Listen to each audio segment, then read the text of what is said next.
हाय movie शूवियंस, क्या हाल चाल है। बहुत बढ़िया है। आप में से बहुत सारे मूवी शूवियंस ऐसे होंगे जो स्टूडेंट्स होंगे, और स्टूडेंट लाइफ के ऊपर अगर मैं बोलूँ कि कुछ अच्छी वेब सीरीज़ कौन सी बनी है जो बहुत गहराई से एक स्टूडेंट की लाइफ को डिस्क्राइब कर पाए, कॉलेज की लाइफ को डिस्क्राइब कर पाए, और जो कॉम्पिटिटिव एग्जाम्स होते हैं उसको अच्छे से डिस्क्राइब कर पाए, तो आई थिंक सबसे पहले टीवीएफ की कोटा फैक्ट्री ही आएगी।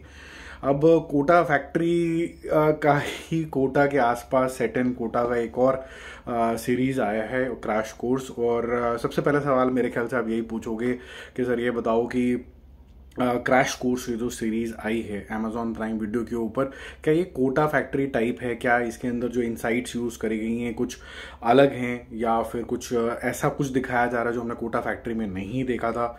तो मेरा आज का अटेम्प्ट यही होगा कि मैं आपको ये बता पाऊँ कि जो मैं ये एक्सपीरियंस कर रहा था सीरीज़ को, तो मुझे क्या फील हुआ। पहले तो इसके 10 एपिसोड हैं, करीबन करीबन 35 से 40 मिनट्स के बीच में हावर करते हैं, और यहाँ पर आपको सेम ही तरीके का सेटअप दिखाया जाता है कि कोटा फैक्ट्री एक्चुअली में फैक्ट्री ना होते हुए भी फैक्ट्री बन गई है ऐसे बच्चों की जो सिर्फ भेड़ चाल के अंदर आईआईटी क्लियर करना चाहते हैं, एआईआर क्लियर करना चाहते हैं, और वहाँ पर शुरू हो जाती है फाइट्स ऑफ इंस्टीट्यूट्स।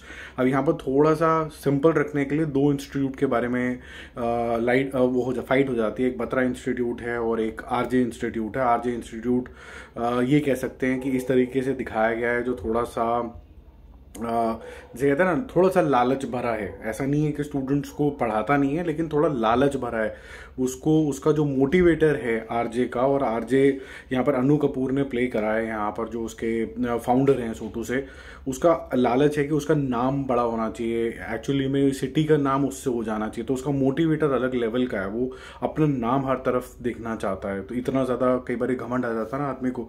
उधर बत्रा है जहाँ पर भी मिक्स बैग है, कुछ वहाँ पर लोग हैं जो थोड़े से ऑलमोस्ट आरजे जेट टाइप ही हैं, और कुछ इस तरीके के लोग हैं जो थोड़े से राइचियस भी हैं। स्पेसिफिकली जो सिद्धार्थ काक का रोल आपको दिखेगा, जो बत्रा फिजिक्स पढ़ाता है और काफ़ी अच्छे तरीके से लोगों को पढ़ाता है, बच्चे बहुत प्रभावित होते हैं उससे। तो ये जो लड़ाई है इंस्टीट्यूट की, एक तो ये कॉमन पॉइंट है क्योंकि आपने वहाँ पर भी देखा था।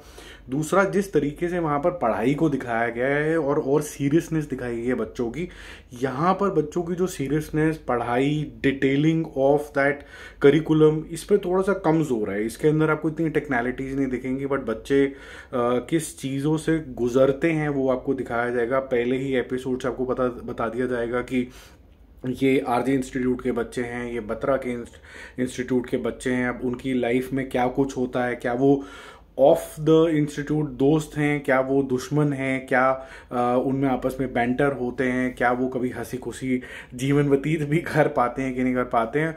और बहुत सारे कैरेक्टर्स इंट्रोड्यूस हो जाते हैं। आप समझ लीजिए कि दोनों इंस्टीट्यूट के अंदर कम से कम नहीं तो पाँच छः बच्चों की लाइफ के अंदर ड्वेल किया जाता है, जो इनके फाउंडर्स हैं और आगे कुछ के तो बच्चे भी हैं, उनमें घुसा जाता है। फिर उसके अलावा और भी कई सारे कैरेक्टर्स हैं जो ऑलमोस्ट बच्चों से लेके टीचर्स की दलाली करते हैं। कुछ ऐसे भी कैरेक्टर्स हैं, मैं यहीं पर ही छोड़ देता हूँ, उसका भी एक एक्सटेंशन रखा जाता है। तो कोटा फैक्ट्री से थोड़ा सा और आगे जाता है, यहाँ पर बच्चों तक सीमित रखा गया था कोटा फैक्ट्री को। यहाँ पर और माँ बाप पे भी स्पेसिफिकली उन पे क्या बीतती है, कैसे करते हैं, यहाँ पर वो सब तो है। यहाँ पर करिकुलम माइनस कर दिया, बट जो रिलेशनशिप डायनामिक्स हैं बच्चों के बीच में आपस में, और कैसे उस 15, 16, 17, 18 साल की उम्र के अंदर आपको फोकस वापस लाना पड़ता है पढ़ाई में, लेकिन वो फोकस लूज आउट होता रहता है काफ़ी सारी रीजंस की वजह से। वो रीजंस क्या हैं और कैसे वो उसके अंदर एंगेज होते हैं, काफ़ी सारे जो कैरेक्टर्स हैं उनसे आप रिलेट करोगे। आई एम श्योर जो इसके अंदर 10-12 कैरेक्टर्स आसपास घूमते रहते हैं, उसमें से कोई ना कोई कैरेक्टर तो आप खुद भी होंगे, तो आप उससे रिलेट करोगे कि यार या तो मैं ये था या फिर मेरा दोस्त कुछ इस तरीके का था। तो वो जो रिलेटेबिलिटी काफ़ी हाई है। अब अगर मुझे ये आपका सवाल का आंसर करना हो कि क्या हमें इस सीरीज़ की ज़रूरत थी, एक लालच और एक राइचियस तरीके का इंस्टीट्यूट और इस तरीके की चीज़ें, तो मैं ये बोलूँगा कि यार आपके पास कोटा फैक्ट्री थी तो इस तरीके की सीरीज़ की ज़रूरत तो नहीं थी। लेकिन हैविंग सेड दैट, ये सीरीज़ भी बेकार नहीं है। ऐसा नहीं है कि बेकार है। जब आप इसको देखना शुरू करोगे तो आई थिंक फर्स्ट 30 मिनट्स के बाद आप इन कैरेक्टर से जुड़ना शुरू हो जाते हो, इनकी प्रॉब्लम्स को अपनी प्रॉब्लम बनाना शुरू कर देते हो। आपको ऐसा लगता है कि ये लड़का इतने प्रेशर के अंदर है, अब ये कैसे कर पाएगा, या लड़का इतना कूल डूड क्यों है, या फिर जैसे वो दलाली वाला इंसान है वो दलाली कैसे आगे लेके जा रहा है। और एंड में आपको अन्नू कपूर का जो कैरेक्टर क्या कुछ करते हुए नजर आएगा, वो आपको काफ़ी हद तक एंगेज करके रखता है। ये इंस्टीट्यूट किस हद तक चले जाते हैं नाम कमाने के लिए, बच्चों को अपनी तरफ प्रभावित करने के लिए। किस तरीके से एजुकेशन जो है एक बिजनेस बन के रह गया है, और किस तरीके से बच्चों का जो टैलेंट है, उनकी जो उपलब्धि है, उसको भी ये मार्केटिंग की तरह यूज़ करते हैं, पोस्टर लगाते हैं, ये सब करते हैं। ये सब चीज़ें आप कुछ ना कुछ सीरीज में देखोगे। लेकिन जो चीज़ मैंने आपको नहीं बताई है वो ये नहीं बताई है कि इन सब के रिलेशनशिप आपस में कैसे चलते हैं और ये डायनामिक्स कैसे चेंज होते रहते हैं दोनों साइड के बच्चों के।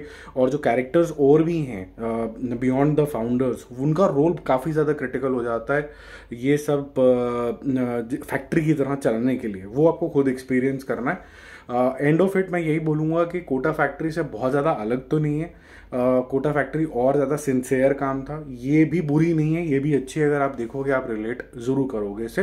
तो मेरा मूवी शुभी स्कोर इसके लिए रहेगा 8/10। सिमिलर जोन के अंदर है, बट ये थोड़ा सा इस तरीके से है कि इसको एकेडमिकली थोड़ा सा लेस प्रेफरेंस दी गई है। इसमें बच्चों के जीवन और जो आसपास का जो इंस्टीट्यूट है, जो लोग चला रहे हैं, उसके ऊपर थोड़ा सा ज़्यादा फोकस किया गया। बाकी हम मिलेंगे एक और रिव्यू और अपडेट के साथ। Don't forget to subscribe the channel. Bye bye.